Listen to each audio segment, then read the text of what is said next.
মা, তুমি শুধু বৌদি ভাইয়ের সাথে অন্যায় করো, অন্যায় করেছো এই বাড়ির প্রত্যেকটা মেম্বারের সাথে, বাবার সাথে, ঠাম্মির সাথে, ছোটনা ভাইয়ের সাথে, ছোটকার সাথে, কাম্মার সাথে, ইনফ্যাক্ট আমার সাথেও করেছো তুমি, আমার সাথে। অর্ক, আমি তো সাহস থেকে অবাক হয়ে যাচ্ছি।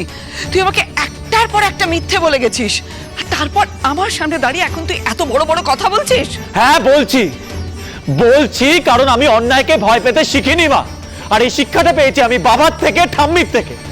আরে তোমার থেকে তো আমি কিছু পাইনি, কারণ তোমার থেকে পাওয়ার মতন তো কিছু ছিলই না, তোমার মধ্যে তো কোনো গুণই ছিল না, তোমার মধ্যে ছিল শুধু হিংসা, স্বার্থপরতা, ব্যাস। আমি বরাবর সত্যের পথে ছিলাম, আছি আর থাকবো, এটা জড়ি আলাদা মা, তুমি সেটা বুঝবে না, কারণ তুমি কিছু টাকার বিনিময়ে নিউ স্কাইলাইন স্কুলের কাছে ফিউচার ড্রিমসকে বিক্রি করে দিয়েছিলে। তোমার জন্য বৌদি ভাইকে একটা ছোট্ট ঘরে স্টুডেন্টদের পড়াতে হচ্ছিল। মা, তুমি এমন কিছু অন্যায় করেছো না, তুমি আমাকে জন্ম দিয়ে থাকলেও না সারা জীবন আমি তোমার বিপক্ষে থাকবো, তাতে আমার যাই হয়ে যাক না কেন। বড্ড বার বেড়েছিস তুই, বড্ড বার বেড়েছিস, এবারই সবাই বড্ড বার বেড়েছে। আমি কিন্তু কাউকে ছাড়বো না, আমি দেখে নেব, সবাইকে দেখে নেব আমি। মিসেস বাসু, আপনি বলুন এরপর আমি নেক্সট কি স্টেপ নেব? আমার মনে হয় পুলিশকে ইনফর্ম করা উচিত রাইট নাও। মা, তুমি থানায় যাবে? কি বলবে তুমি পুলিশকে যে আমরা ছদ্মবেশে এই বাড়িতে ঢুকেছি? মা, তুমি ভুলে যেও না এটা আমাদেরও বাড়ি। এই বাড়ি, স্কুল কিচ্ছু তোদের নয়, সবকিছু আমার নামে আছে, আমার নামে, তোরা কিচ্ছু করতে পারবি না। আচ্ছা, সবার যদি সবকিছু বলা হয়ে গিয়ে থাকে তাহলে এবার একটু আমি বলি, কি বলনা ম্যাডাম? অনেক তো বললেন, আমরা সবাই শুনলাম, এবার আমি বলবো, আপনারা শুনবেন। যেদিন প্রথমবার আপনাকে এক্সেলেন্স অ্যাওয়ার্ডে হারিয়েছিলাম, আপনার সেই দিনই বুঝে নেওয়া উচিত ছিল এই ইন্দিরা সরকারের ঠিক কতটা ক্ষমতা। আমি ইন্দিরা সরকার, এই যে দেখছেন, ও হচ্ছে দীনেশ দার, ও হচ্ছে দীনেশ দার বোন আঁখি। শুধু এখানেই শেষ, ওই যে দাঁড়িয়ে আছে দেখছেন রান্নার লোক, ওরা হচ্ছে জেঠুমণি আর মা।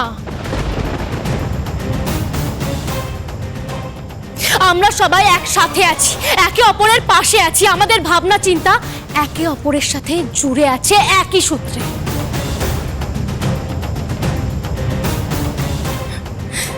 কি অনন্যা চ্যাটার্জি, আপনার নিজের জন্য একটু খারাপ লাগে না, তাই না? আপনার কাছে এত কিছু আছে, এত বড় একটা পরিবার আছে, তারপরেও দেখুন আপনি একা, নিঃস্ব। আপনার নিজের দোষে আপনার এক ছেলে জেলে পড়ছে, আর বাকি ছেলেমেয়েরা আপনাকে ঘেন্না করে, ঘেন্না। আর আপনার স্বামী, সে আপনাকে ত্যাগ করেছে। সত্যি আমি না আপনার মতো দুর্ভাগ্যবতী আর একটাও দেখিনি, বিশ্বাস করুন। আজকের দিনে দাঁড়িয়ে আপনার পাশে কেউ নেই, শুধু কে আছে, এই মোহনা বসুর মতো খারাপ মনের মানুষ, শুধুমাত্র। এই তোমার এইসব সস্তার ডায়লগে না আমি একদম ভয় পাবো না। কি ভেবেছো এই বাড়ি, স্কুল সবকিছু আমার থেকে কেড়ে নেবে? কি করে কাটবে? তোমরা তো ধরা পড়ে গেছো অলরেডি। আমরা ধরা পড়ে গেছি বলে আপনাদের আনন্দ করার কিচ্ছু নেই, কারণ খেলাটা না এখন অন্যদিকে ঘুরে গেছে। কি খেলা ঘুরেছে ইন্দিরা সরকার আমি জানি। কোর্টে গিয়ে তুমি আমাদের বিরুদ্ধে কিছু একটা পেপার জমা দিয়েছো, রাইট? কি মতলব আছো ইন্দিরা সরকার? বলো, তোমার ভেতর থেকে কি করে কথা বার করতে হয় সেটা আমরা খুব ভালো করে জানি। তাই চুপ করে না থেকে স্পিক আপ, বলো। এই যে সায়ন বাবু, খুব তো নিজেকে ট্রান্সপারেন্ট প্রমাণ করেছিলে, তাই না? কি হলো? আমার বাড়িতে থেকে আমারই পয়সায় খেয়ে আমাকে পেছন থেকে ছুরি মারতে চাইলে? সব কজনকে আমি আর মোহনা বাসু মিলে বাড়ি থেকে একদম দূর দূর করে বের করে দেবো। এক মিনিট শাশুড়ি মা, কি ভেবেছেন এই মোহনা বসু আপনাকে বাঁচাতে পারবে? পারবে, 100% পারবে। তোদের সবকটাকে না আমি পুলিশ ডেকে অ্যারেস্ট করাবো। ফিউচার ড্রিম স্কুলে আমি আগুন লাগিয়ে দেবো, কিছুতেই তোমাদের মাথা তুলে আমি দাঁড়াতে দেবো না, কিছুতেই না। শোনা বলো না, শোনো। আমি রাখতে পারছি না মেজাজ। খবরদার আনন্দ, তোমার ওই নোংরা মুখে আমার স্কুলের নামটা উচ্চারণ করবে না, তাহলে কিন্তু আমার চেয়ে খারাপ কেউ হবে না। আর ওই যে মেয়েটা দাঁড়িয়ে আছে ইন্দিরা, একটু একটু করে ওই মেয়েটাই স্কুলটাকে বাঁচানোর চেষ্টা করেছে, দাঁড় করানোর চেষ্টা করেছে। তুমি কি করেছো? ক্ষতি ছাড়া কি করেছো তুমি? আমি অবাক হয়ে যাচ্ছি মা, এই স্কুলটার পেছনে আমার আর ভাইয়ের ভূমিকা কিন্তু কম নয়। আর ইন্দিরার সাথে আমাদের রক্তের সম্পর্ক না হয়েও ও আমাদের পাশে দাঁড়িয়েছে, কখনো আমাদের ক্ষতি করতে চায়নি। আর তুমি কি করেছো? তুমি কখনো পাশে দাঁড়িয়েছো? সব সময় আমাদের ক্ষতি করতেই চেয়েছো তুমি। অবশ্য তোমার সাথে আমাদের রক্তের সম্পর্ক কোথায়, সেই জন্যই তো এতটা ক্ষতি করতে পেরেছো, তাই না? সোনা, মুখ সামলে কথা বলবি। সোহানা ম্যাডাম, চিৎকার করার তো কোনো দরকার নেই। ওনারা বুঝতেই পারছেন না যে খেলাটা ঘুরে গেছে। কি করেছো তুমি? জাস্ট বলো কি করেছো তুমি? এটা এটা কি বলছে মিসেস বাসু? আমি কি বলছি, কি বলতে চাইছি সেটা আপনারা খুব তাড়াতাড়ি বুঝে যাবেন। শুধু একটা কথা মাথায় রাখুন, অনেকটা দেরি হয়ে গেছে।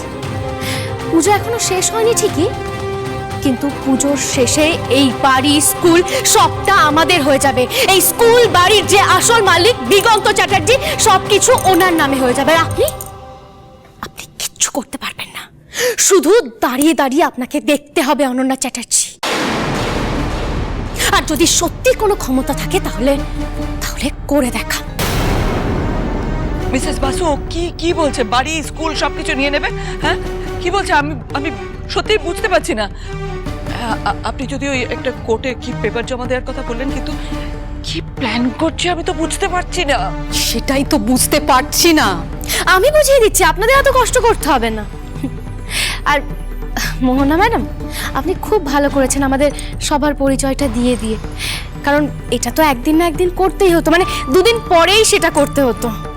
আর একদিন না একদিন তো আপনাদের মুখের সামনেও আয়নাটা ধরতেই হতো, তাই না?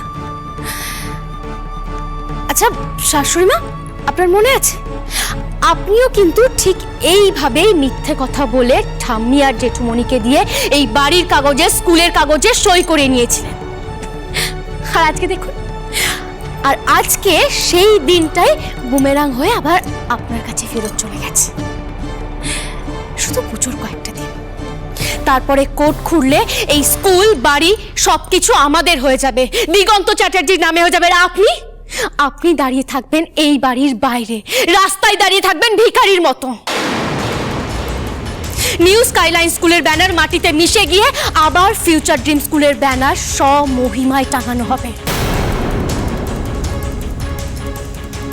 এই স্কুলটা ঠাম্মি, জেঠুমণি, ছোটকা, মেচকা, সায়ন, অর্ক, সোহানা ম্যাডাম, ভিকি স্যার প্রত্যেকে তিলে তিলে তৈরি করেছে।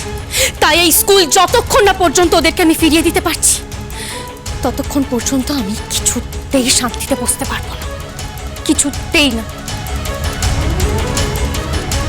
আর এটা হলো আমার পদক্ষেপের প্রথম ধাপ, যেটা আমরা পেরিয়ে গেছি।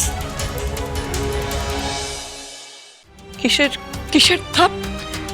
কি করছো বলো, কি করেছো তুমি?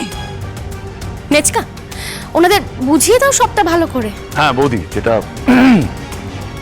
সেটা হচ্ছে আমরা কিন্তু ফিউচার ড্রিম স্কুলের লাইসেন্সটা আবার রিনিউ করে ফেলেছি।